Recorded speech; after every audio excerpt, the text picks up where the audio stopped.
Welcome to the She's Bold podcast. I'm Beth Whitman.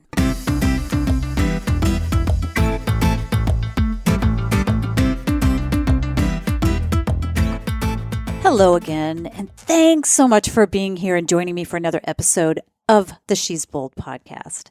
I'm here most weeks with a new guest, and on occasion, like last week, life catches up with me and I'm not able to post an episode. So thank you for your patience if you missed me. It's usually due to my travel schedule and inability to record with a guest, but I am here this week and so excited. If you're new to the She's Bold podcast, this is where I feature one-on-one in-person conversations with some very inspirational women. These are authors, travelers, adventurers, musicians, athletes, doctors, spiritual practitioners, and more. And while they have a wide range of backgrounds and interests, they're very different from each other, they all have inspirational stories to share. And in every episode, you're going to take away some gem, some pearl of wisdom that will make you look at your own life in a new way. Today's conversation will do just that. Today, I'm with Kim Brown-Seely. Kim is an award-winning travel writer. She's a contributing editor for Virtuoso Life magazine, and she has written for National Geographic Adventure, Travel and Leisure, Town and Country, Outside magazine, and many other outlets. She's also a wife, a mother, and more recently, an empty nester and a sailor. And it's these latter two terms that bring us here today because she just published a book called Uncharted, a couple's epic empty nest adventure sailing from one life to another. And the book interweaves her empty nest experience with her sailing adventures with her husband. And as I do here on the podcast, I wanted to dig into her backstory. I wanted to find out more about her and how the book came about. So we talked about when she was young, growing up in California, and her early travels with her family, and how she got hooked on these adventures and the outdoors, so much so that she wanted to make a living from them. And she did just that. She found her way into the travel writing world in New York City. And ultimately, she landed here in Seattle working for some very cutting-edge companies in the early days of the dot-com boom.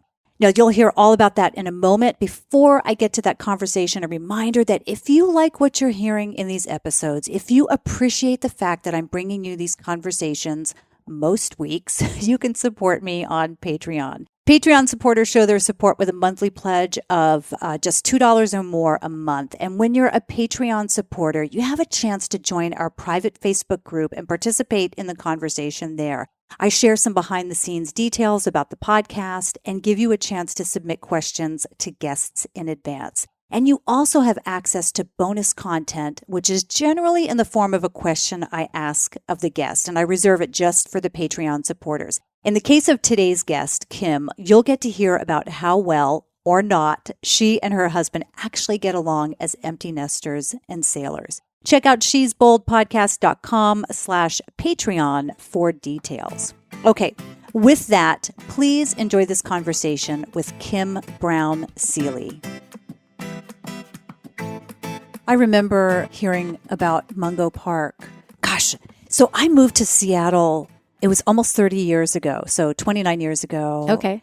And I think Microsoft was just becoming popular, just becoming a big business. And I remember, and I came here because from New Jersey, because I loved the feel of the travel industry here. Yes. You know, there was this community. It's changed a lot, but there was this community of people who got it, who were doing a lot of adventure travel, right? Adventure travel companies like Wildland. Right. Like they were one of the originals, yeah, right? And yep. they were so pure, right? They were doing everything the right way. Right. So authentic. And I know exactly what you mean. Yeah. And I remember hearing about Mungo Park. You know, and that was just like a fun time. I was like, wow, there's this internet thing going on, right? And then, because Mungo Park was an online travel magazine. Was that fair to say? Exactly. So it was probably one of the very, very first it was an online adventure travel magazine. And it was right when Expedia launched. We were part of Expedia that very first year. And we planned these amazing expeditions where we would send an adventure traveler, but somebody pretty famous or well-known out into the field and then with a crew. And there would be video recorded and they would write these dispatches that we would be sent in the middle of the night and later to be called blogs. Exactly. But it was all before that. And it was all so new. And we were way ahead of our time, I think. I was going to say that was probably the problem because I worked for an internet startup almost 20 years ago that was also ahead of its time. It was like Google search for images. Mm-hmm. But I remember walking through the office and you could hear the dial-up, like the AOL kind of dial-up sound. Right. And it's like, no one's going to download images, on a dial-up, So it was good idea, but way ahead of its time. As many companies, I think that happens to a lot of companies. But it was so much fun. And interestingly, most of those people, a lot of us had moved here from other parts of the country to work in that industry when it was so new. And I would say 90% of them are still here in the Northwest. Neat. And we're all still connected. Yeah. Oh, that's great. Yeah, that's a great way to start a base of friendships, Well, it was such an intense time. And I think such a just one of those shared experiences that was completely bonding because we were all so passionate about it. And for that project, many of us were in the field from time to time. We were in the field together.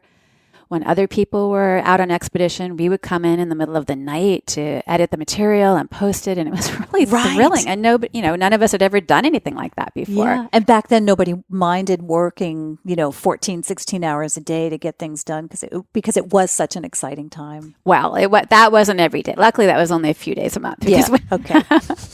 on publication we did. Day. Yeah. So you moved out here from the East Coast, from New York, to actually work in that job, but you grew up in California. Yes. Is that right? Tell me about, because we had a conversation previously and I found it really fascinating kind of how you described your life and family in California. Can you spend a little time talking about that? Because I think that informs a lot of who you are now. Sure. So my parents were very young parents. They had kids right out of college, and we were a tiny family. I have one younger sister, and my mother in particular, her dream though had always been, but it was during that she had kids in the 60s, and immediately all the money she'd been saving to travel went to running this little household, and I think that was hard for her. There's always a sort of sense of a little bit of frustration as she was a stay-at-home mom, and my mom is also incredibly bright. Did you know that she was frustrated, like when you were a kid? No, because she was a great mom too. But now looking back on it, I can't even imagine how hard it must have been for her. And yet she figured out a way to make it happen. So any vacation time, there would be some sort of trip plan. But my family didn't have money to travel. And so those trips from the very beginning were, initially it was simple car camping trips, which my sister and I just thought were a blast. My dad, taught us how to fish. He'd make little fishing poles out of sticks, and we'd hunt for pollywogs. And then as we got older, they were backpacking trips. And so we'd be exploring all the Sierras, and which is incredible territory. But because my parents were young, I think, and had a ton of energy, they would have us, we were little girls, and they would have us up on these badass trails. We would never see any other few people, let alone sometimes we'd pass maybe a giant Boy Scout troop, and all the boys would be sweating and just like, and my sister and I with our packs. And it was so empowering actually to be Was this like early 70s? Early 70s, and to be, a 10-year-old girl with little blonde braids carrying this big backpack and my hiking boots, and to be the only girls on the trail ever. We didn't see any other little girls. And you noticed that? I did. And I just felt, it made me feel so bold, actually so special. I felt, and it was hard. There would be days that my sister and I, would be crying and going up these switchbacks, and, we'd have altitude sickness, but these were tough peaks.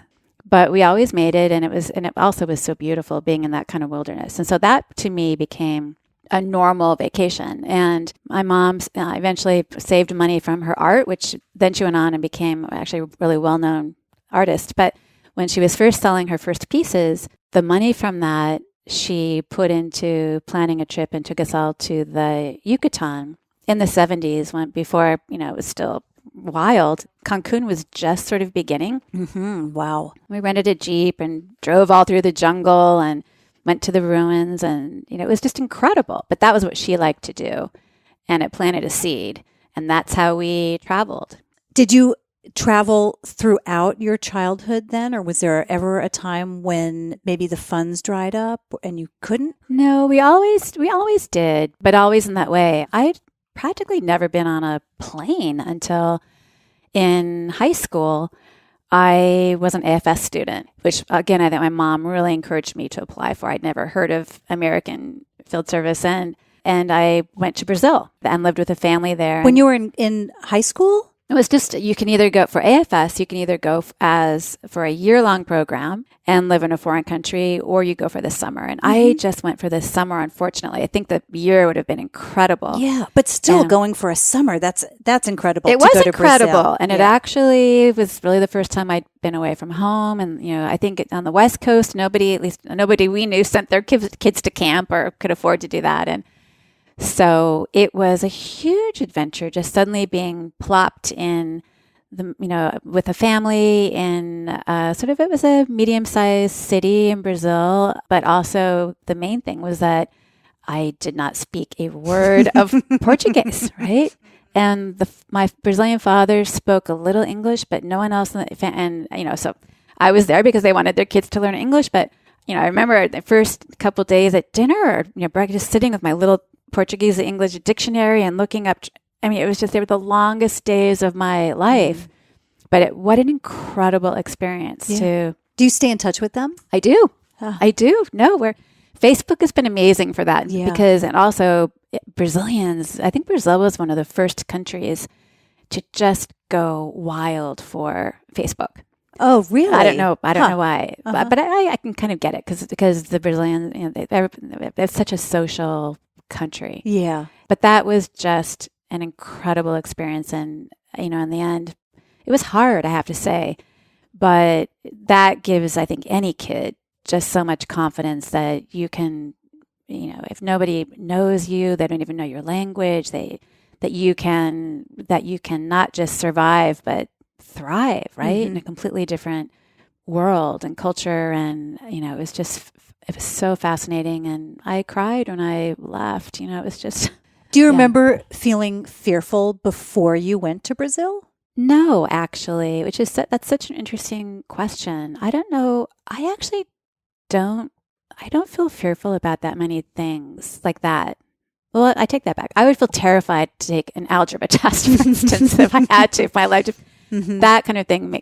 But things involving people or travel, or I just remember being so thrilled. It was a big deal. It was a big deal then in our school, at least in a giant public high school in Southern California, it was an honor to be selected. There were 5 of us, and the school made it a big deal, and we were all going to these different countries and, learning different languages. And also I think my parents were unusual. I haven't thought about it until now, but they made it feel so special. They were so thrilled. Oh, no one ever said, you should be careful in the favela in Brazil, or, which maybe they should have. That wasn't really a concern, but, it was hard for my Brazilian family because I don't think it hadn't even occurred to anyone to say before I went, it's a different culture. It's a much more traditional culture. You grew up on a beach culture. This is not that. Women's lives are much more traditional. And so, for instance, I remember I was eating all these giant meals all the time. We'd wake up in the morning, there'd be chocolate cake on the breakfast table. The family had That sounds pretty good. Well, there was always cake for breakfast. And of course, because I couldn't really talk, I just was eating and eating and eating. And I was a runner, and no one in my family exercised. And I just was desperate. In your Brazilian family. Right. Mm-hmm. Desperate to go for a run. I said, I have to go for a walk or a run. And finally, they let me. They let me outside the gates of the community. There, everything was gated, or you lived in the favela outside. There was no middle ground. And they were terrified for me. And I would just insist and I'd say, it's fine, I'm going for a run. Mm-hmm. Can you imagine that poor that what they must have felt or thought? But I didn't have the sensitivity to realize what I was putting them through. Yeah. And I still gained weight. Oh, yeah. Well, chocolate cake for breakfast. Yeah, why not? What part of California did you grow up in? I grew up at the beach. I grew up in Southern California in the 1960s. So really right on the beach in Corona del Mar and Laguna Beach later. And, always lived in that sort of artistic community. And it was a fascinating place to grow up. My parents had met in college there, and all their friends just moved to the beach really right up from college before Orange County was Orange County. Mm-hmm. Yeah, I bet that was magical. That was a magical place to grow up, and I'm sure so many places were like that there, but it was very free. So, we all, even as a small kid, you would just ride your bicycle to the beach, or we all ran sort of wild in these fields before houses were built there. And there was a lot of nature there then. And then what brought you to New York? I had always wanted to be a writer and work in publishing or work at a magazine as a writer, editor, really as long as I can remember. And back then, it seemed that there was no question that if you wanted to do that the only place to do that was New York, or that's what I had been taught to believe. And so back then that it probably was the case then. Yeah, probably much more. I mean, now because everyone, it's different now. Yeah, you can do anything from anywhere. Right. It's very different. So I can imagine at that time that like New York was the centric place to be. And so in college there were, I think also for journalism, there was at least then, there was such a specific sort of path that one followed. And there were these particular internships that you'd apply for, and you'd sort of just claw your way up. Mm-hmm. And what was your first job there? But they were all in New York. So my first job was as the assistant to the editor at Savvy magazine, which was actually a fantastic magazine for entrepreneurial women, or women doing very bold, unusual things. It was like a Forbes crossed with Ms.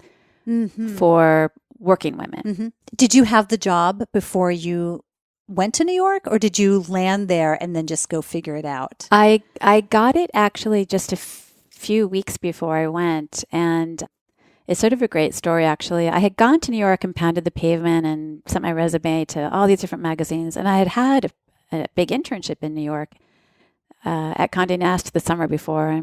And there, it became clear to me, it was sort of getting hired. It was very much how fast you typed. Even then, for those entry-level positions, that was in the 80s. No kidding. Or very much sort of connections played a big part in those jobs. And it seemed everybody was sort of from, the East Coast or certain families. And I didn't have that background at all. So finally, I wasn't getting hired at the New York Times or, it was pretty humbling for someone who, thought she had it all going on. It was very, very sad. And finally, my grandmother, who's someone I never would have expected, but who had always also sort of been a guardian angel for her granddaughters, emailed, or it was before email, but called or wrote and had this friend from the small town where she grew up in Northern California, this tiny town, who it turned out her niece, I had no idea, but was the editor-in-chief of Savvy magazine. And so my grandmother and her friend, they were both in their 80s,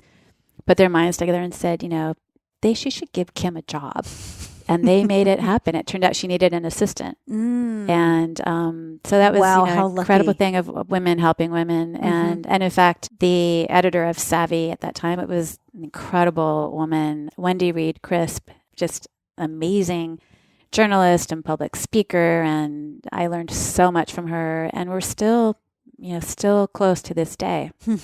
So you went for this position at Savvy, and then how long were you there? Hardest job of my life. Really? I was a terrible assistant for Wendy. So I was there 2 years, and she was so kind to keep me on. She needed an assistant, and I finally, it was fine eventually, but I can't imagine. What did she need done that you couldn't deliver on? Everything. And so actually those jobs are, incredible training for anyone trying, so it was, being her full-time assistant. It was, interfacing between all the writers that she worked with, and, stories were being revised, contacting those writers, and, I saw everything, but I was managing her calendar and, I was so disorganized myself as a 22-year-old. I can't even imagine what she must have put up with. And she was a single mom. She had a long commute, saw all of her unblemished life, and I saw how hard it was. And that she entrusted me to try and, keep her organized was such a leap of faith on her part, because it was pretty rocky the first few months. Have you ever seen The Devil Wears Prada? It was exactly like that, but except she was nice, but sadder. It was more sad, and I never had the right clothes. Yeah. Well, that's her in the beginning of the movie, isn't it? That's right. That's right. Yeah, that's exactly that was the job. So how did you turn yourself in? It took a couple of years, but how did you turn yourself into the person with the right clothes and being able to move on to another position where you were comfortable? That's so funny, isn't it? I haven't thought about that in a long time, but I think at least in publishing in those days, how you presented yourself and all of that was, and for women in particular, sort of, I was almost maybe like creating a brand before there was such a thing, but that was a big part of it. Well, that's New York in general. That is New York. It's and so San Francisco, Seattle. Chicago, right? It's not Seattle. So not Seattle. But it was a long process. I worked at Condé Nast then next for several years. And there, of course, it was, all about that. And it was a struggle, especially if you're living on an editorial budget and you don't come from that. But and you were living in the city. Right. It was so expensive. Yeah. There were vintage shops downtown where, we thought it was cool to go kind of paw through the racks but I do remember some of the things I put together, the little like sneakers I'd wear with my little skirt. And, I remember when one boyfriend in particular came to town to visit, and he was like, "What are you wearing?" But it was all about experimentation then. It was the desperately seeking Susan era.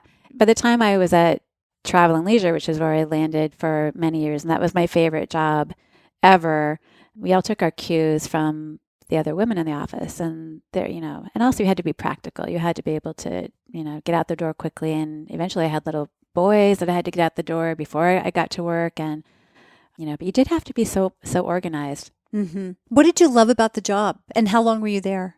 At Travel and Leisure? Yeah. Oh, I loved everything. That was just one of those jobs where it's funny. I began there really as sort of a freelance capacity. I guess it'd be the equivalent of what you call a contract worker today. And I'd never thought of working at a travel magazine before. But I had always loved to travel. And when I got there, I realized that travel is about everything, right? It was culture, it was history, it was architecture, it was people, it was design. It was so fascinating. There was no end, really, to the stories that you could tell. And the other thing was that the writing in that magazine was so much more open. There was so much more room to play than in traditional journalism where the writing's more formatted. Mm-hmm. And so the stories were really full, they were fleshed out, they were features, and you could weave in dialogue, and it was like a cross between journalism and a short story. And I loved it. I realized I'd finally found my form, and then that was the place for me. And you got to travel a lot, we too, got to right? travel. Not at first. At first we didn't. That was something you really had to earn there. But it was, and it took years, actually. I started out there as a fact checker. That was the job, and it was pre-internet. And so there was a small army of us, actually, who were all highly educated, and we were paid to sit pretty much all day and deconstruct writers' stories and re-report them. And it was a huge amount of work. Make phone calls. And so it was really tedious work, but boy, did you learn how to write a story and how to be accurate. And if, I would have been fired if there had been a single mistake or a typo that made it into those pages. Wow, no kidding. And so, you sort of cut your teeth that way, but it was also an incredible staff of people, and one of those places that nobody ever really left because it was just a wonderful place to work. And then eventually you did get to travel. And that was, in those days, I still can't believe how lucky it was. Magazines had money, and one of my first trips, in fact, it was right after the Berlin Wall had come down, and I always had women bosses at Travel and Leisure, and they were extraordinary woman. And I remember my boss at the time, Susan Crandall, said, we're going to send you to former East Berlin. And then after that, I want you to rent a car and just drive around for 2 weeks in former East Germany. I'm like, well, I don't drive stick shift and I don't speak German. She's like, you'll figure it out. And the good old days. Yeah. But to have a boss that says, you're going to be fine. Mm-hmm. Don't worry about it. What a gift. Yeah. How long were you there? In Germany or at the magazine? No, at the magazine. I was there, let's see, 12 years. Mm-hmm. And that brought you to what year? 96. Okay. What happened in 96?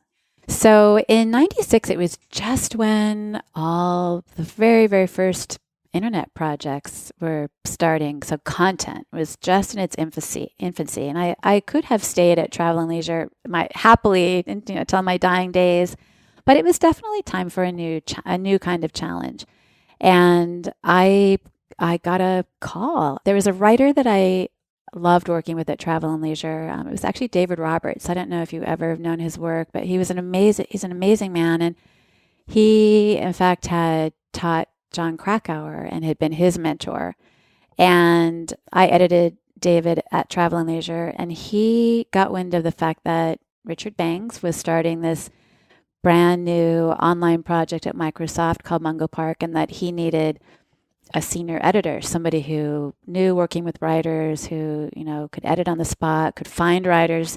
And so he suggested me to Richard, and I got this call and thought, well, that sounds kind of interesting. And mm-hmm. and also at the time, my husband and I we'd been looking, we were ready to move out of the city. We had little boys and we loved the city, but it was so expensive. And we just, our boys were in private school. They were private preschool, but we couldn't save any money. And you had to pretty much work it felt to me like we were working 24/7. Yeah. Was that the biggest driver for you? Is the expense of New York? Like if it had been less expensive, the fact that you were kind of a beach girl, a country girl living in the city, that didn't like being around skyscrapers and noise and pollution and tons of people, that wasn't the thing that drove you out? It probably the finance probably should have been the thing, because that was hard. The thing that drove me out, that actually made me, and I was the driver for the move, was I really missed the West after 10 years even. Just everything about the West, and I miss my family, and I think once having kids, I wanted them to know the landscape of the West and to know how to ski and fly fish and hike and all those things. Mm-hmm. All those things you grew up with. Exactly. Wow. Okay. So you landed the job at Mungo Park and came out to Seattle at that point. We did. And I have to say, my husband that was an incredible thing that he did. That was my job. And my husband, was an East Coast person. And his job at the time, was much bigger than my job. He worked in finance, and he gave up that job for me to come take a complete flyer of a risk, mm-hmm. and for us to move to the Northwest, where at the time we knew one person. Mm-hmm. But it turned out that we all loved the Northwest, and it was a great move for our family. But it was an incredible thing for him to do. Mm-hmm. Before we get too far off kind of the publishing or the magazine tract, I'm really interested in knowing what your feelings are or what your thoughts are about kind of the current state of travel writing and magazines and publishing and online content, and everybody's doing it. Can you speak to that? It's a tough question. I think it's changing so quickly. It's hard. It's thrilling in that there's so many new outlets and there's so many more places to write. I think it's much, much harder to figure out how to make a living at it, though. And I have to say, I'm still sad. I think I'm a traditionalist in many ways. As a writer, as I see, I think even just last week, I watched, two of my favorite outlets fold their print versions. Which ones? San Francisco Chronicle travel section. It is no longer. And, what what a wonderful place that was for so many writers to launch their careers, and National Geographic Traveler, unbelievable, and that was just within a few days of each other. And then there was a third as well. And so it's there will be no more paper eventually, except for books, I think, which interestingly, book sales are up. That's what I hear. Yes, they are.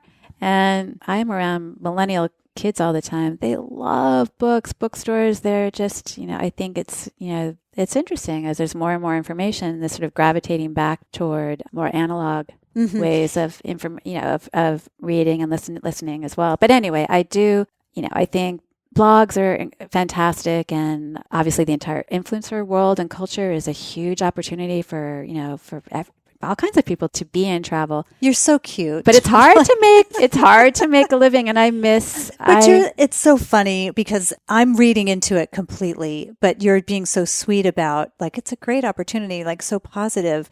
But at the same time, I will say it that this whole influencer thing is so crazy.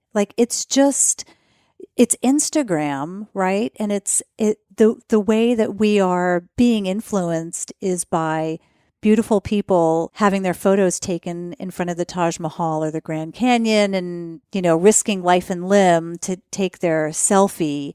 And gone is the depth. Even in the magazines that are still publishing in the travel world, and there are some exceptions. I think Afar is one of those where they are publishing more in-depth articles. But when I look at a travel magazine now, it's advertisements, and I don't understand why they're advertising, in magazines that no one's buying. But that's right. That's another issue. The magazines really are just fighting as hard as they can to stay alive, right? To stay in print. But right, and so much of it is just promotional paid content about Alberta, Canada. Exactly. Or it's just so frustrating. It's really, really hard. That said, it's a big question. If you're going to go the influencer route, and I guess because I'm a journalist and I grew up with these various there was a line you don't cross, right? You don't, as a journalist, you don't accept payment for endorsement. Mm-hmm. Then you've sold yourself out. So the influencer culture feels so odd to me, but it's a new world. Yeah, it is. It is. Yeah. And I think as a consumer, you just have to be suspect of what you're reading or looking at. Totally. Just be discerning in the process. We are bombarded with so much of it. It's hard to filter out. It's hard to know what's real and what's paid content and that kind of thing.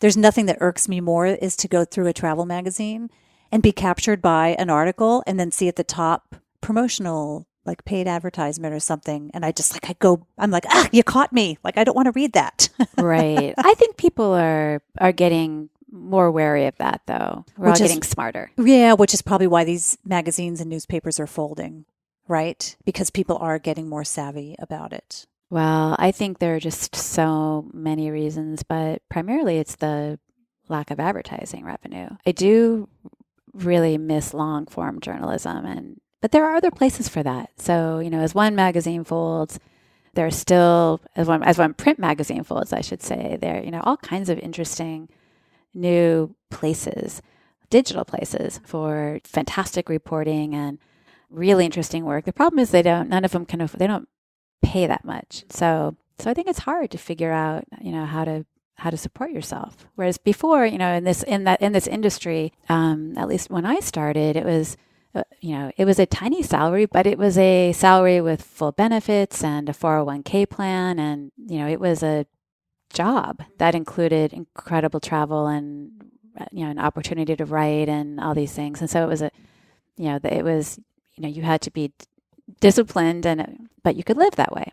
Just to get back to something you said that advertising is shriveling up, in the magazines, let's just say. Do you think that they're going somewhere else? Because it's my understanding that a one-pager in a magazine, a one-page advertisement can be upwards of $60,000. Do you think that they're using that money elsewhere? They're certainly not paying the influencers that much. I do. Absolutely. I think it's just moved from print to more digital advertising, or it's basically ad placement online. And I think that's probably the main reason that, so many print publications have just not been able to stay alive. It's just been a huge paradigm shift. And also, I think people's reading habits have changed too, just as the magazines, as people are used to, they're reading on their phones, right? So it's hard to read long form on your phone. You're looking for bits of information to easily digest. And right. So it's just different. You've got the 4-minute read, right. at the top of articles right. now, which I find so annoying. I know it's super helpful, I'm sure, but that goes to that mentality of just needing a quick hit. Right. So I don't want to jump ahead too much, meaning I don't want to skip over like everything that you've been doing over these years, but I am, because I know I'm just going to say quickly. So it was Mungo Park, and then you went to Amazon. After that, I did. You were the travel book editor. I was their travel book editor, and that was when these crazy people were going to sell books online. Oh my God! Yeah, no, that was actually a wild time to be at Amazon. It was early. We were all still in one building in downtown Seattle, and Jeff brought his dog, but it was early enough that the company there were travel editors by subject. So there was a food editor, there were 2 fiction editors. I was the travel editor. There was a nonfiction history editor. There were probably about 20 of us. And it was a really interesting, quirky group of people. And a bunch of us are still in touch. But eventually they realized, that Amazon didn't need editors, because the consumer, right, mm-hmm. the customer was the editor and would write that content very happily mm-hmm. if they had a place to leave their own opinions and rate books. And that drove sales much more than anything that we would commission. But it was fascinating. And then we each ran our own section like a little bookstore. So we had a homepage that we would curate, almost like it was a bookstore window, but we did all our own kind of building the page, and it was a kind of arcane code language you had to learn. And so we were doing all that, pretty much all working in one room, packed into these little cubicles, with just piles of mountains of books all around us. And then during the holidays, oh my gosh, for the book lover, the exactly. reader, it must have been heaven. Books and music. They just launched music. We were all on the same floor. It was kind of crazy. And then, of course, over the holidays, it was mandatory. We would all go down to the warehouse and work. You'd sign up for like a 6-hour shift, and typically in the middle of the night, I would drive down there and you'd wrap books. And my husband did that too. He came later than you in your work career, but yeah, he had to do that same thing. Go work at the distribution center. Yeah, it was actually kind of fun in a strange way. Mm-hmm. Yeah, crazy. And that was until 1998. Did you say? Until 98, exactly. Yeah. Uh-huh. No, I guess it was 2000. Yeah, it was 2000. Okay. And then you had an idea for a book. I did. So after that, I freelanced and wrote. I began writing as a freelance magazine writer for years. I stayed home with my boys. They were at that point, let's see, 5th grade and 3rd grade. And so I wrote many, many magazine articles. And that was still when magazines were assigning long form features. And I was hugely privileged, in fact, because initially people wanted stories about the Northwest. So I wrote a lot of those for Travel and Leisure and National Geographic Traveler, and Town and Country wanted articles then about all the sort of .com people who were doing these things that the world was fascinated in. And so I got to write those stories. But then I started getting sent on stories that were farther and farther afield. And those are the stories that I loved most, to write about. I got sent to write about Antarctica. And that was, I didn't know anyone at that time that had been to Antarctica. I went to Rwanda not long after the genocide and wrote about that, and wrote about seeing the people and the reconciliation, and then, going to those churches where everything had happened. And then I, saw gorillas, and So I think that was the first story I wrote that won a Lowell Thomas Award. And that was, but I started getting sent to places that were sort of places on the edge. And I realized I loved those stories. So, and you had kids. I did. How old were your boys? They were, during those years, it was all junior high school and high school. Okay. So not little kids. But they were aware enough to know they were busy. Right. But and they were also aware enough to know that mom was going off to some crazy places. Yes. No. And I'm also really lucky in that my husband, who also was then running his own company and was crazy busy at that time, has been one of those partners who was hugely supportive and knew that it was something that there was no question that I, of course, would go do. And so even though, we had 2 kids that were, doing sports and they had all these practices and we, were carpooling and those were busy years for families. And he would completely pitch in and he would, leave his office in the middle of the day and go pick up the boys and drive. And, he's always shared a lot, but it was particularly hectic if I was in Antarctica for a couple of weeks. But it was so fun. And I think he was proud and they were proud. They didn't know any other moms that were in Antarctica then. And it was, there was enough online that we could email back and forth. And, it was exciting for them, I think, to see the pictures of the penguins. And were they old enough that it didn't break your heart to leave? Or did you still have that tug? Like it was really difficult to go away? Oh, that's such a perceptive question. It's interesting, it sometimes would depend on the place. I found it, and I'd always traveled, even when my boys were little. Because that was my job, it did break my heart. But before my older son was even a year, I needed to travel for work. So I always just did. I think it was easier in New York because every woman I knew worked there, and a lot of people traveled for work. It was just different. But here, there were certain places when I was asked to travel to Rwanda, for instance, I had just sort of a dread about going there by myself. Well, it's a little riskier too. Well, and it was, just because of what had happened there. And I'm a highly sensitive person, and it turned out to be extraordinary. But actually, I was very sad, not just in leaving my family then, but before I went to do that trip, I just was sad. And had I known, in fact, that was a tough trip.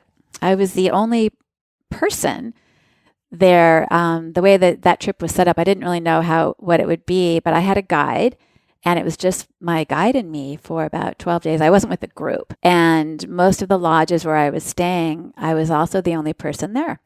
And so that's really tough. I was a woman alone. I felt very vulnerable and exposed. And most of the hikes and things that I did, in fact, it's crazy. It would be me and maybe 10 or 20 armed guards.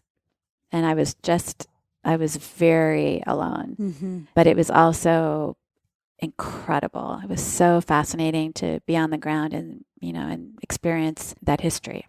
I know that feeling of being, especially pre kind of Wi-Fi streaming access to things. Like now, if we go somewhere and we're feeling a little lonely, we can just stream Sex and the City, and just and it wasn't that long, but for some reason, I don't think, well, it has been a while now, but there was certainly no, I couldn't text my kids or husband, and or if I could, it didn't occur to me. Well, still there's places today that you can't do that. We were, none of these lodges you didn't log on. You didn't, right. I was out in the bush with my notebooks, basically. Yeah, that's tough. Yeah. Did you cry? Oh, that's such a good question. Because I would imagine, like I took a trip. I'll just share with you one of my stories. I took a trip to India. It had to be 10 years ago or so. I went on my own because I was researching my own book, Wanderlust and Lipstick, for women traveling to India. And so I wanted to experience it on my own. Actually, John's aunt was going to come with me, and at the last minute she couldn't, and I'd already made plans. So here I was off on my own, leaving John behind, which I felt incredibly guilty about. And I cried at the airport, which he still, because I'm not a big crier, so he still like, kind of chides me for that. Like, oh yeah, I remember that time you cried when I was leaving or when you were leaving. But I got really lonely on that trip, and that was 10 years ago. And there was email, but there wasn't, not every hotel had Wi-Fi. Probably very few hotels had Wi-Fi. So you just didn't have access. And so you're isolated and you're in a different culture and you don't know anyone. And when you meet someone that speaks English, you're desperate to talk to them. I know that feeling, that empty, just, I don't know. I was going to say soul crushing, but that's not it. It's just like that. It's just an empty feeling of just being so lonely and not having access to anything. And now things have just changed so much. They have changed so much. And absolutely. I think what was lonely though about that particular trip, I think because being in that culture and because of what had happened to Rwanda, it was so distant from anything I knew that you had to be completely in it to experience it and absorb it. And so I really felt like I was on a different planet. And so I think when you're in some place like that, you're not, I think I was so absorbed in the story. I'm a terrible mom, but I wasn't thinking about my family as much because, it just was such a different planet being there. And especially, experiencing, visiting, walking through the Genocide Memorial Museum by myself. I cried then. Being in some of the churches where the massacres had taken place, there were a couple where they hadn't removed any of the clothes or the shoes. They're left there as a reminder. And it's just, you can't even fathom. I had never seen anything like that. You can't imagine that human beings would do such a thing to other human beings. And so trying to process all that was it was a lot. How do you come home from a trip like that after seeing such devastating sights and then coming home to that? At that point you were in Seattle, right? Mm-hmm. So you come home to your Seattle home, beautiful, landscape, and your great kids and your husband. Isn't it crazy? Yeah. I know. Yeah, it's just... Do you do anything for re-entry? Privileged. We are so lucky here. Well, it makes you really grateful coming home, right? For every traffic jam, every inconvenience suddenly is just nothing. And actually, I was really lucky in that trip. There was a group of women from Seattle, coincidentally, who were from my neighborhood, who I met because of that trip.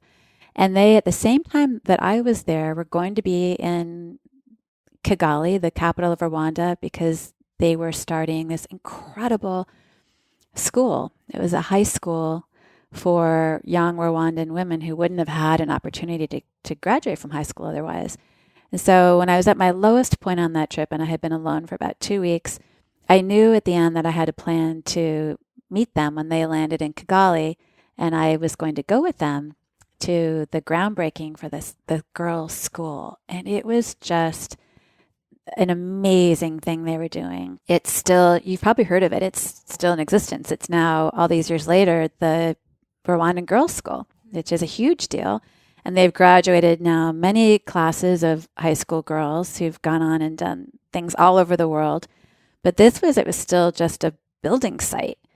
And they were raising money for it. And they were just these young women with kids of their own. And they were going to Rwanda twice a year to build a school. So by comparison, I felt like, I hadn't done anything. Yeah. But it's also, then it's nice to have somebody to communicate with to get through those feelings. Like I always recommend if somebody takes a big trip to avoid post-trip depression, go talk to somebody who's been to that destination. So because everybody else, their eyes glaze over because like they don't want to hear it. They don't want to hear your stories. But if you can talk to somebody that's a great idea. I totally agree. But you probably did that and you didn't even realize it. Like you had somebody to communicate with and kind of share that. Right. But if it weren't for them, I wouldn't have known anyone else who'd ever been to Rwanda. And I probably wouldn't have known anyone who'd been to Antarctica. But I think one great thing about being a traveler is we all have our family of travel friends. And you're right. I do tend to then gravitate toward those, and women in particular. And, I have a good friend who just got back from Namibia. I just saw her last night and I can't wait to get together with her and get the full download. And I'm sure that's what she wants to do because absolutely. For that reason, exactly. Mm-hmm. Guess where that brings us? You have a book. I do. That's why we're chatting. I mean, that's what brought us together. We're Facebook friends. Yeah. But I don't think we've met in person. No, which is before. And which is crazy. I don't remember how or when we got connected on Facebook. Maybe through Adventure Travel Trade Association. I'm sure it was maybe our whole family of mutual, incredible. Because it's still friends. A strong travel community here for sure. We've gotten watered down a bit between Starbucks and Microsoft and Amazon and Boeing to a lesser degree, right. But all these tech companies now. But I still think that there's a nice travel community here for sure. So your book is Uncharted, a couple's epic empty nest adventure sailing from one life to another. And it just came out last week. It did. Which is amazing. I am so excited. We just had the second launch event last night and it was packed and we sold out the books. So I wish we'd have more there. You know, one thing I know kind of from the publishing industry, and I don't know if this statistic has changed a lot over the years, but they used to say that 99% of books don't sell over 100 copies. Did you know that? No. Yeah. Over 100 copies? Yes. So I'd have to go back. I know that was the case like less than 10 years ago when my book came out, like that you could read that in a lot lot of places. Yeah. So you sold like 60 copies. You sold out 60 copies last night, right? And we I can't even imagine. We sold maybe twice that at Elliott Bay on Tuesday. Oh, so it's been a very fun week. And no, I always wanted to write a book, but I think it takes a long time. Your book might have been different. It took me a long time to figure out what my book would be. And because I think it's just such a commitment to write a book. It has to be something really that grabs you. Mm-hmm. Because you're spending a lot of time with it. It's a lot of time. And I think to finish it, you have to be obsessed. Well, my first book, Wanderlust and Lipstick, The Essential Guide for Women Traveling Solo, that came out in 2007. And I don't want to say it was easy, but it's really a how-to book. So it's a lot of research and a lot of writing and a lot of like remembering how, like, okay, so what was it like for me to first start traveling and, what are the obstacles that I needed to get over and then spill that out into a book.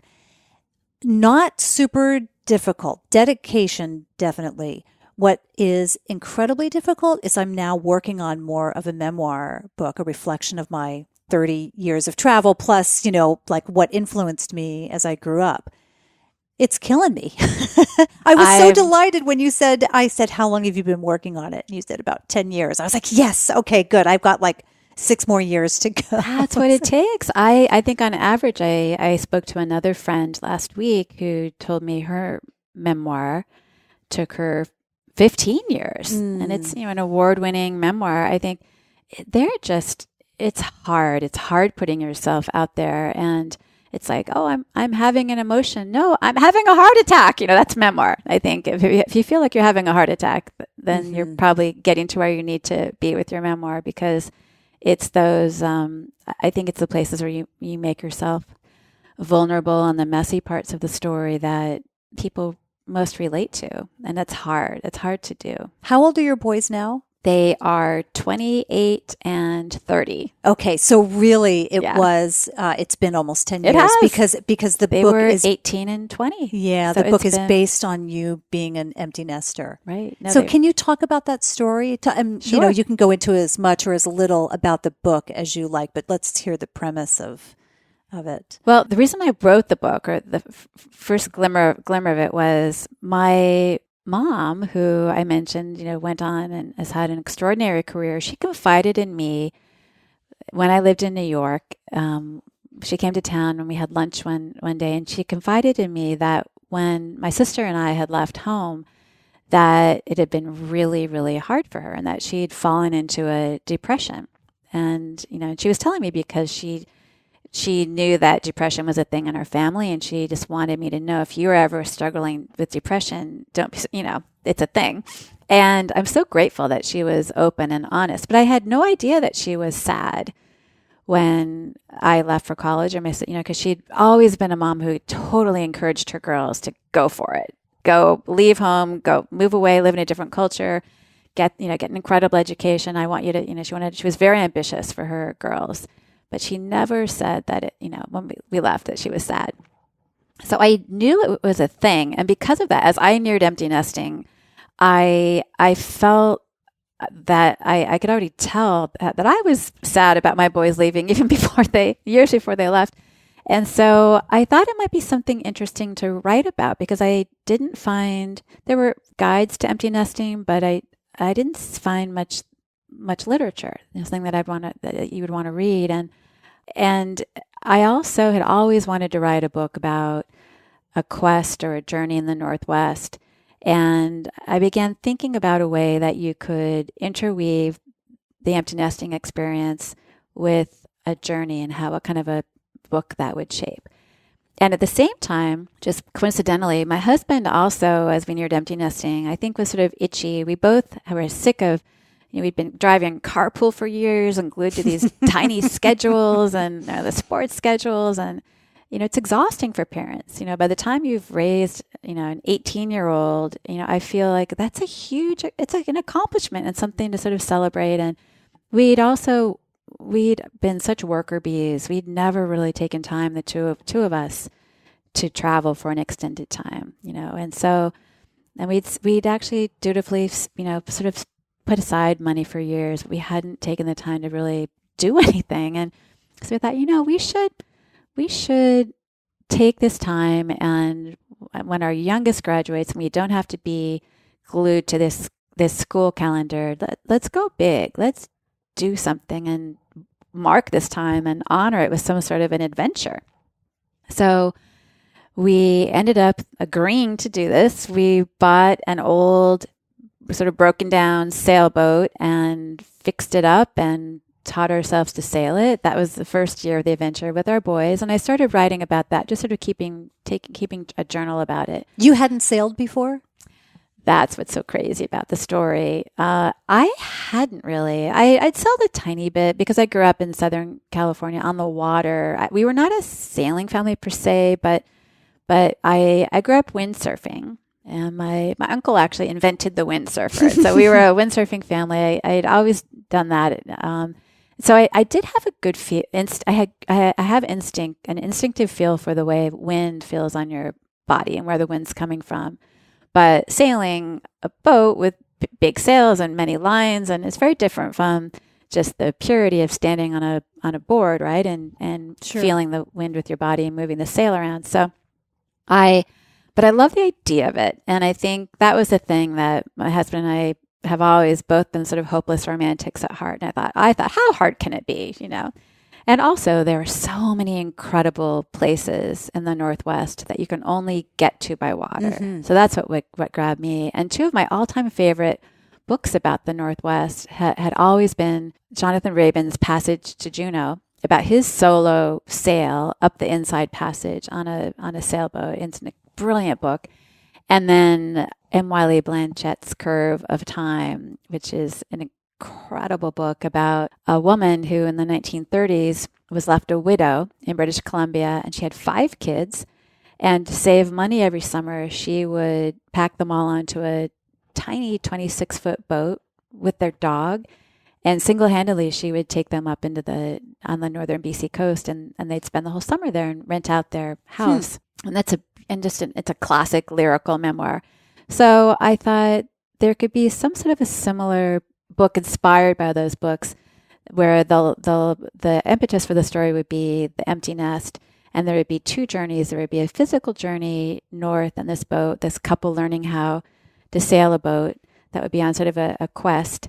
And our quest was, I'd also read about the spirit bear, the rare Kermode bears that are amazingly the rarest bears in the world. And they only live on a few islands way, way up on a very distant, wild part of the northern BC coast. And then there would be an emotional journey of a couple alone on a boat, and, what happens when you strip away the school calendar and all their friends and their kids, and the kids who had been so much of their lives are no longer there, and their cell phones. What do you talk about? So that became the beginning of the book. It was a very long journey, though, to figure out how to tell that story. It was different. I learned that writing a book is a lot different from writing a magazine article as a journalist. So I dutifully began as we were learning to sail, which was really hard. It's the boat that we got, and it was a great deal at the time. It was the recession. You couldn't give away these boats. It's a big boat. You would never do that. It was so stupid. Did your husband have experience sailing? He had, but we'd never sailed together in his life before we met, and that had been decades ago. He had crewed on racing sailboats, in the race to Bermuda, and that's a really different thing. It's intense. You're supposed to do everything quickly. It wasn't something that intimidated him, because I know nothing about sailing, and I can't imagine going out and buying a boat and saying, I'm just going to go figure it out. No, it was still, my husband, he's a pretty confident guy, but I think once the boat got here and we looked at it and we both saw the size of it, it was pretty intimidating. Mm-hmm. I still remember just sitting, trying to get out of the dock, out of the slip for the first time. And we had some friends that came to help, and we're like, oh, what have we done? Like, this is so, it's really intimidating. But I think, you figure you'll just figure it out, right? How bad can it be? That was always my attitude. How hard can this be? Mm-hmm. It could be life-threatening. Well, this is true. I mean, it could be. It could be. Where we were sailing in the Northwest, you don't have giant storms. You're not offshore. It's pretty protected. I think the things that have been the scariest, though, are that on any boat, and in particular with a big boat, there's, even at its best, you are always on your guard, because you are existing in a plane it's a controlled state of chaos at all times. And especially when those big sails are up, they are huge, and there's a tremendous amount of force on them, and you realize the pressures are huge. And so it would be easy to, rip off a finger, or, a line could fly by and take out an eye, or things can happen just in a moment. And so there's this tension between the incredible beauty when you have all the sails up. And I do have to say, I love it. I love when you're flying across the water and there's nothing but the sound of the wind on those sails, and you can hear the water rippling against the hull, and it's just beautiful and thrilling. And yet at the same time, you have to be well aware of the things that can happen really, really quickly that could be terrible. Mm-hmm. So those are the first chapters of the book, when we were really just learning how to sail. And I think I was just so stunned by the beauty of it all. But the pressure was really all on my husband, because he realized that he was, at that point, the only one, unfortunately, who understood the reality of what we just, naively taken on. And there was a lot of tension, which I think now those are some of the best chapters in the book. They're the chapters that originally I was afraid to put in, because they're vulnerable, and there's a lot of yelling and swearing. And was that over a long period of time, or was that concentrated like as you were learning, or was that just like that's just part of having a boat together? No, it was really the first. It was the first 2 summers when we were learning. And the first was, with our boys on the boat as well. And then the next summer when it was just the 2 of us. And, now we've been sailing that boat for 10 years and we're pretty darn good at it, actually. I think we're pretty smooth. But there's a reason that there are now all these really cool, offshore sailing schools for women only. And you can go to them. And if I'd had more time, I would have been very wise to have done that and gone and had my skill set before just taking off on the boat. On the other hand, I knew I wanted to write about it, and I knew from my background as a journalist that in telling a story, in my experience at least, it's when things go wrong that you get the better story. Mm-hmm. And my goal, my aim, really, I wanted to write about it more than I wanted to be good at doing it. Mm-hmm.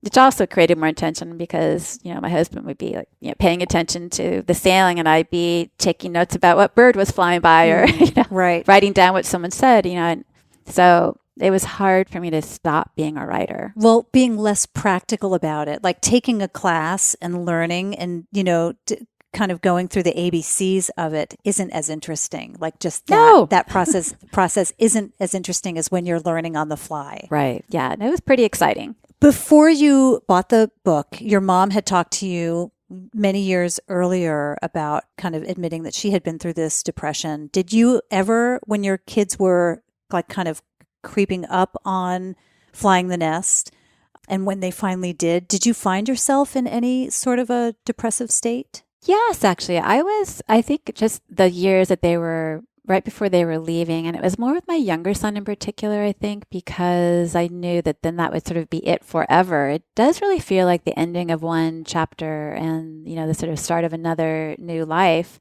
And I think I was just sort of sad. I felt definitely in a state of just prolonged sadness. It might have been a depression and I didn't know, or wouldn't have called it that, but sad for maybe a year or two. Was that before he left or after he left, or before the boys left? And so you knew it was coming. Mm-hmm. And then after they left, I don't think there's anything that can, even if you think it's coming, that can fully prepare a person for that. And it was equally hard for my husband. It was pretty brutal, even though that's what's supposed to happen, right? You're working all those years to raise your kids so that they'll be successful humans, and then then you push them out of the nest dutifully. But I think if you have raised successful human, the boys are lovely. They're great to spend time with. If we were a close family, we had dinner together every night and really interesting conversations, and they're fun to be with. And so suddenly when they left, it was just. My husband and I were both hit really hard by that. And of course, that's a big chapter in the book. And we'd done this to ourselves because we then went straight back to the boat. We were in the middle of nowhere and we set off on the rest of our adventure, not knowing at the time that, unfortunately, the place that we were sailing was so wild and in such a remote wilderness that there was no cell service there. So we had just dropped our youngest at school on the East Coast and much to our horror, had to text him in a hurry as we were untying the lines from the dock and said, "Oh, by the way, it'll be fine, but, in case you need anything, we won't have any cell service here for the next 10 days. So just, call your grandpa." I was like, what? Good luck with that. Yeah, it was a terrible feeling as a mom to have to do that. But we had to make a choice. He was probably like, thank God. Oh my gosh, they're right. not going to bug me. You're right. They're so right. It's like the best thing ever. Isn't that the truth? And of course they're fine. They don't need their parents hovering around. But did you ever feel like you needed to do something about your sadness?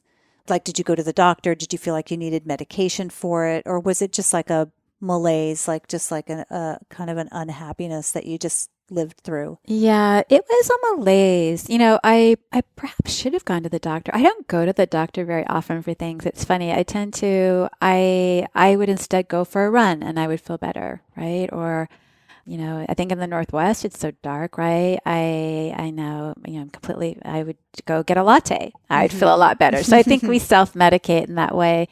And very much writing the book and being on this huge life journey was really the biggest drug, because even though it was hard being in such an isolated place, of course, it's such a wondrous place that after, the first 2 days, these extraordinary things started happening. I think I was in my most depressed state after the boys left. I was up at the helm alone on the boat. We just untied. It hit me that there wasn't going to be any cell service for days. We were, there were no other boats in sight. I was just sort of up alone in the water and very, very depressed. And suddenly, out of nowhere, maybe 100 yards to starboard, these two enormous humpback whales breached, just like torpedoes shooting up, full breach. I've never seen that before or since on the water. It was just like a giant explosion, hurling themselves out of the water, crashing back down. And it lifted me so physically out of myself that I was then, I was yelling for my husband, Jeff, it's whales. And it was a miracle, actually, they didn't come down and crash the mast, which has happened to people. They can take out half the boat. And but I was so thrilled, and I realized that there was so much life, and there were two of them. You said there were two, so it was like your boys, exactly. Mm-hmm. So it felt to me like it had been there. It was sort of a sign that somehow, there are things probably that we can't even see, that there was all this water that was beneath us, that was, supporting the boat, and, creatures beneath us that we couldn't see, and these whales, and that everything was connected in a way that I felt I could feel it then, that it was going to be fine, even though, it didn't really make rational sense. And it was just a moment like that. And I did feel that it was somehow a sign from the boys, and that, we were all where we were supposed to be. And at that point, I was completely, engaged in the trip. And those kinds of wondrous things never ceased. There's so many, just that is such a mystical, beautiful, pristine part of the planet. And it was incredible, to me, that it's really just not that far away on our coast. It's just inaccessible because you can only get there by boat or by canoe or by ferry. Do you think that there's a formula? Like, let's go back 12 years. If somebody had said to you, hey, Kim, like, here's what you need to do, when your kids get this to be this age, you need to, I don't want to fill in the blank for you, sure, but I have ideas. But do you think that there is a way through it? I do. And I think it's such an important conversation. I have to say, and I was sort of shocked that there weren't more of us talking about it then, because I think there's so much emphasis now in our culture on, this sort of competitiveness for kids to get into the right schools and all the, all of it. And you're sort of driving toward this end point that, is really not the point, right? They all find the place they're supposed to be, and they do it by themselves, and they do it in spite of their parents, right? So that was so much the focus, and yet absolutely, I think there could be maybe a lot less attention on that, paid to that, and just let the kids sort of find their own place. And I think it's something that people should think about. After that, sure, you have your profession, and we all have our work and, friends, but that's, I think it's something that we should, I think people deserve to take a break at that point, even if it's a few days, just to take a breath and celebrate the fact, acknowledge the fact that you've done this, and then give yourself time to, to really honor it in some way and celebrate it. And because it's a huge transition. Just one of those, it's a major sort of a season in life. And I don't think it's one to take lightly. So I would suggest, even a road trip for a few days, or I would not suggest sailing for everybody because it's hard. But, I've seen actually quite a few friends that, decide to, because they have the freedom, right? You have the freedom to maybe take a little time, or, bundle your vacation time into a few weeks or a month even. And a bunch of people who are doing van life trips and just, driving all over and exploring. I have some rock climber friends who are doing various climbing trips, and they're living, doing it from their van, which they love. And other friends who are, sort of actually, doing extended trips, global trips, sort of breaking them into months at a time and living in different places. And then they'll come back and work and then go travel for another sec. But it's all about suddenly, that school calendar is limiting. And when you can suddenly travel during, September and October, right? And have that freedom. The freedom to, to be hiking them when there's no one on the trails, or it's pretty liberating. So I think if you can think ahead for, about all the opportunities that you have, right? Then it's way more fun. It's still a little bit sad at first, but I think you maybe get over it more quickly. Do you think, have you found in your world, now that you are talking about it and you've written about it, do you find that more women come to you with similar experiences, or not similar experiences like they went on a sailboat, but they're going through similar things as an empty nester? Because I don't have kids, right? So I don't know that feeling. And women aren't confiding in me about their depression or about, the kids leaving. I just hear it at a very high level, like, oh, the kids went to school, the kids have left the house, they've moved out finally, and we're empty nesters, haha. But I don't hear a lot of them or any of them really saying like, I went through this major depression and now I've got to like go do something big or kind of figure my way through this. Do you think, like, have you had that experience where more people are coming to you and saying that, like that they identify with that? And also, do you think that this is a more current kind of, I don't want to say issue, but occurrence? Like, do you think it just happens more today than it did 20 years ago? Yes and yes. So it's, my book just came out a few days ago, so it's literally just starting, but I was astonished after the first reading at Elliott Bay. I felt actually sort of swarmed by people coming up, and it had totally struck a chord. A girlfriend of mine who's an incredible, triathlete, Ironwoman triathlete, came up and said, "Oh, we have to talk. I just realized I'm 4 years away from empty nesting, but this just hit me." And, so yeah, I think it is a thing, but it's a fun conversation. And I've had dads and a dad who just, is going through it right now, and it's a very bittersweet time. He loved his girls, and but he's also excited. He told me, well, this is I can finally now climb the rest of he's a climber. I can climb the rest of the mountains I haven't climbed yet. So there's that side too. Well, I wonder if part of it is that parents are so much more involved in their kids' lives than they were, however many years ago. It's so different, isn't it? Where, probably we're about the same generation. Our parents were so hands off, which is probably a great thing. Yeah, like the latchkey kid thing. Yeah. And so, they were, and so it was really different. And I think our generation has been so heavily invested and so involved with their kids' lives, for better or worse. But, it's that then if you are that attached, when suddenly that physical bond is no longer there, it's just a big adjustment. And I do think that those parents are feeling it. And I haven't seen as many that are depressed after it. I mean, it's definitely something that it takes a while to go through. I did meet a dad. I did meet a dad at a dinner, a total stranger, last week, now that I think about it, who had just dropped his daughter off on the East Coast at college. And he told me he was crying all the time, which I thought was so sweet. It had been 2 weeks.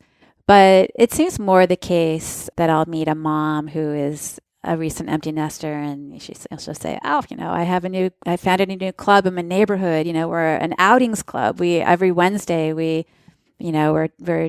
taking a hike at Mount Rainier, or we're doing things we've never done. Do you want to come?" And it's more that. We're having fun on Wednesday. Yeah. Well, we're lucky that we have the outdoors here. That's true. That we have access to so much too. So it's not just meeting at the bar, downing a bunch of cocktails. Well, there's that too. But I talked to my friend, my sister-in-laws are on the East Coast and in New Jersey actually, and it's been interesting touching base with them, and they do things with their girlfriends too. They there's like a standing golf date, I think, on Wednesday evenings when it's still light enough. And it's literally for anyone, I think, when you have that freedom, right? And you have the opportunity to just grab it if you like, and I think the other thing I've noticed is that window, especially if you want to take time and do something bigger that takes more time, I think you have to be intentional about that window.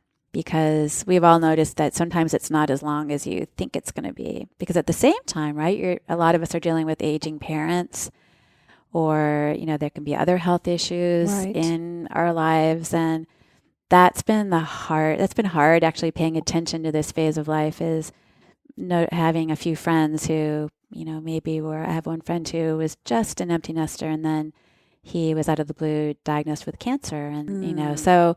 All kinds of, you just never know. So if you have that window, it seems even more clear it's a pivotal moment and a defining moment. And, before you move to that next life chapter, to really grab it, right? Because I always feel like you should pack as much spirit into your life as you can. And our lives are just never quite as long as we think they're going to be. Well, people are talking about living to 180. Well, so maybe. You never know. That's right. God help us. I think the average person, though. Just a couple of quick things that I can't remember if I read it or we talked about it, but you had mentioned, I think, that you had some pretty transformative experience with the First Nation people in Canada. Is that right? That is right. And that's a big part of the second half of my book. Absolutely. Because I've only lived in the Northwest for 25 years now, I feel like I'm just beginning to grasp how rich and how deep that culture is here. And as my husband and I sailed farther north, the second half of our trip, when we were in an area called the Great Bear Rainforest, which is also the largest remaining coastal temperate rainforest anywhere on the planet. It's amazing, this incredible biodiversity and this pristine wilderness. And there are no human habitation is few and far between there. There are 2 or 3 First Nations villages. And so as you're sailing or traveling through there, there really aren't stores there, but that's where people are. So there were a few nights on our trip that we would tie up at these villages and just sort of, walk into town. And immediately it was such a different culture, and the people were incredibly open to us. We were so obviously, Americans on a sailboat and so out of place. But we were invited to, step into, in the town of Klemtu, this little village. They had just after years finally built a big house, a long house, which had been the cultural center of that community for centuries. But they had, in the town that they had been forced to relocate to, they had never had a big house. And so it was a huge deal, and they were so proud of it. And so they came and actually knocked on the hull of our boat and said, "Would you like to see the big house?" No kidding. And we leapt up and said, "Yes, of course." And we were, ushered in, and it was just my husband and myself, and actually a fisherman who was tied up at the dock as well. And one of his crew members knew someone in Klemtu. So that's how we got in. But the 4 of us went and heard the most incredible stories about, what their tradition was and how they built the house because their traditional languages had been lost. But now they hoped that they would be teaching their children to tell stories in the house in some of the languages, or that they would learn traditional songs, or, as a way to keep the language alive. I realized it went so much deeper than it being just this physical structure, that it was a place to reclaim the culture. So we're sitting in this house. It smells of the most delicious cedar. It just smelled, it was the most beautiful smell. And just, it had this beautiful sort of honeyed light inside. It was dark but warm, and the sand floor. And I'll never forget the gentleman who just on the spur of the moment, welcomed us in and stood there and told stories, because it's a storytelling culture. And he was so spiritual and it was just such a different feeling than anything that I would encounter in our culture when someone, invites you in and tells you a story. It was just it was a deepness that I had never encountered. And my husband and I felt it too. And it sounds very intimate. It was very intimate. And even on the streets of that town, we had a conversation with a man who stopped us and just said, "Oh, are you visiting Klemtu?" And we said, "We are." And he said, "You must be the people on the sailboat." I said, "We are." And then he launched into this incredible conversation, sort of a metaphysical conversation. It was just a conversation you'd never have here, bumping into someone on the sidewalk. And we felt that was, beginning, I think, of how the trip transformed us. We were suddenly open to many, many things that we'd never thought about before. And that does feel like a very spiritual, mystical part of the world. And a lot of it's the nature. It's very misty. It's cloudy. You sort of feel like you're just surrounded by these flocks of birds flying through your heart all the time. And it does open you up to, I think, it was just a different sensibility. And it's kind of interesting. My husband is he's finance guy. He's very rational. You would be very surprised to hear him talk about that part of the world now, because it did change us. And so I think because we've shared that, it's why we love it so much. And we actually sort of changed our lives so that we can go back there. Now we go back almost every summer, and it's a long journey to go there, and you sail back each time. Can right? you believe it? Yeah. How long does it take you to sail up there? It's a long ways. It takes, if we go the full distance, the entire journey it's 2 months. 8 weeks. Wow. A lot of it in the rain. It's 700 nautical miles up and 700 back in a straight line. So it typically is 1,500 nautical miles. It's a really long way on a sailboat, which is why. But you do go up every summer. No, we don't go. We go almost that far every summer. We've done the full trip 3 times now in 10 years. So it's a commitment. Wow. Yeah. And you just take that time. You just say, we're taking this time. We're going to take off for a couple of months. Since then, we've actually sort of set up our lives so that our work is more flexible. And I think there is more work now that's flexible, or there's more technologies that way where you can work more from different places. And as much as we all love to hate technology, it's been a huge gift in the sense that it's freed us as well. So we've just made it a priority, and then we work harder the rest of the year. As we wrap up here, is there anything that we didn't cover? I know we spent a lot of time not talking about the book because I wanted to know about you. But I know people can get the book, and we'll talk about that in just a minute. But was there anything that you wanted to kind of cover or chat about that you feel like maybe listeners might be interested in, or something that you learned? And no is an okay answer. This has been so much fun. Let's see. I would just say, I think it's such an interesting conversation to have, sort of the idea of different kinds of trips that you would take at different stages of life, these sort of different seasons of life. And I do think that it's just something to pay attention to. And if you're a person at all who loves to travel, and I think it's a way that so many of us can be, because it's really not that hard just to say, you know what, I am going to. It reminds me of a girlfriend of mine. I know an amazing woman who has just left a widow, and she called me and said, I want to do something kind of crazy because I wasn't able to before, but what would you think about my doing this, going to Uzbekistan next month? And I said, of all places. She said, I've always been curious about Uzbekistan. I said, well, I've never been there, but totally, you should. Why not, right? And I think she also wanted to do it because she knew that, and she wanted to do it right away because she knew her life it would get busier, and it has. But she had that window, and she had an amazing journey to Uzbekistan, and she went all by herself. I think sometimes it's just hearing stories like yours or like this woman's that we then give ourselves permission to think out of the box. And I think that is the critical thing, is that if we're living in our own head, sometimes there's not a lot of imagination going on up there. I'm guilty of that myself. But when you start to hear from other people, you think, oh yeah, I think I could do something like that. That's a great point. That's a great point. And if there aren't people telling you no, if there's, no one saying, Mom, why would you go to Uzbekistan? Right. But if people are saying, but it's also just it's deciding what's okay and saying yes to that and seeing it for yourself. I end these conversations by asking the guest, what does it mean to you to be bold?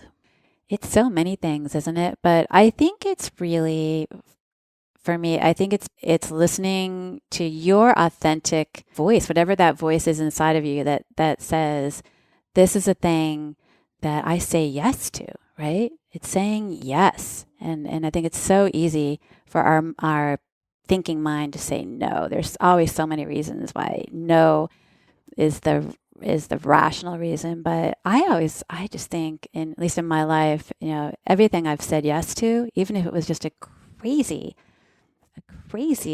idea. In the case of this book, who sails all that way when they don't know how to sail to see a rare white bear? It's, but that trip, it was such a bold thing to do, but it wasn't about the bear. The bear led us to so many other things, but it was a bold thing to do, but it was so fantastic. Yeah. We may have to read the book to find out, but which I will, because I have it here, but can you tell us whether you saw the bear or not? Or do you want to leave that for the book? I would love you to read the book. I will tell you that much harder than I thought it would be to see the bear. There's a reason why not many people have ever seen the name of it again. It's called a spirit bear commonly, but the scientific name is a Kermode bear. Kermode, Kermode, and it's a black bear born with a double recessive gene that that gives it 1 out of 10 of these bears are born with white fur. And they only live on 2 islands in the entire world, but they're big islands and they're just hard to see. And it requires sitting in the rain. Really, it's a temperate rainforest, so it rains constantly for hours and hours and sometimes days. And we actually, in the end, I had tracked down a really wonderful First Nations guide named Marvin Robinson. He lives in the town of Hartley Bay, and he said, sure, I called him from a payphone because there was no cell service, and that he would meet us there in 3 weeks, and if we could get there in time. And so we spent days with Marvin out in the woods, and he knew some of the places where they might come to feed in September, which is the easiest of all the months to see them because they're hungry then, and there's more salmon in the streams. That was part of it, though, is spending that time with Marvin. It was fantastic. And we learned so much from him. And I'm not going to tell you, if you turn to the last page of the book, you might see something that will tell you. But we should really read everything in front of that, though. It's worth the journey to get there. Okay, good. Where can people find your book and where can people find you? Well, the book is available coast to coast. And it's called Uncharted. Yes. Kim Brown-Seeley. And obviously all through Canada as well. And it's in every independent bookstore, every major bookstore. It's obviously available on Amazon. I'm so thrilled. And I can be found at kimbrownseeley.com. And it's SEELY. Exactly. Mm-hmm. Okay, great. And then are you on Instagram, social media? Yes. So Instagram is KB Seeley and Twitter is Kim Brown Seeley. Awesome. Thank you so much. Thank you so much. This was just great. I love diving into it. And now I can't wait to read the book because I have the backstory. And well, this was a pleasure. So yeah. Thanks so much. Really fun. Thanks, Beth. As I mentioned to Kim in our conversation, I know nothing about sailing, but I have to admit that she makes it sound like a really interesting and doable adventure.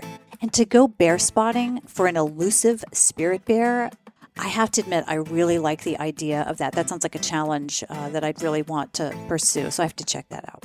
Okay, for links to all the things we chatted about in this episode, go to shesboldpodcast.com/episodes, and there you will find the show notes for this and all of my other conversations. You can also find those links and show notes in whatever podcast app it is you're using to listen to this. If you'd like to support the show and let me know how much you are inspired by these conversations and how much you look forward to hearing all of these uplifting stories, go to shesboldpodcast.com/Patreon. Patreon supporters become part of our private Facebook group and get access to bonus content. And as I mentioned, that's usually in the form of a question I ask of the guest. Don't forget to check out my tours at wandertours.com, WANDER tours.com. I've got a few spots on my trip to Morocco in February.